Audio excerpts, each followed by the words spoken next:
Čaute všetci, dnes som si pre vás pripravil video o funkčnej silnej trojke pre triceps. Tak ak chcete dať poriadny úder vášmu tricepsu, riadne ho zničiť a potom očakávať riadne prírastky svalov a sily, ste tu správne. Vítajte a zostaňte tu.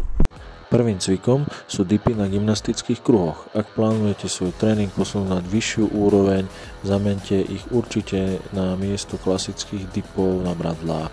Ste pri nich určite schopní zapojiť oveľa viac svalových vlákien a tak naverbovať oveľa viac svalovej hmoty a síly v tricepse a ramenách.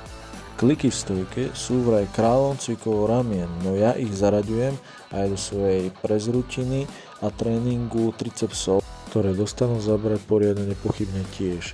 Taktiež sa odporúča zaradiť kliky v stojke alebo stojku samotnú ako náhradu tlakov nad hlavu, je to dokonca bezpečnejšie pre kĺby. Toto je ľahší variant, prípadne odstráňte lavičku. Ku kliku na jednej ruke nepotrebuješ žiadne vybavenie. Ak ho zvládneš, vraj si jeden zo 100 000, no robíš to pre seba, nie pre iných. A tento je triceps určite zoceli riadne.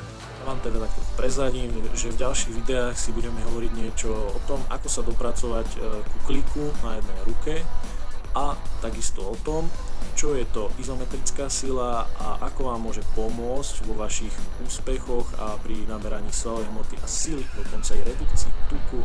Už som vám prezradil.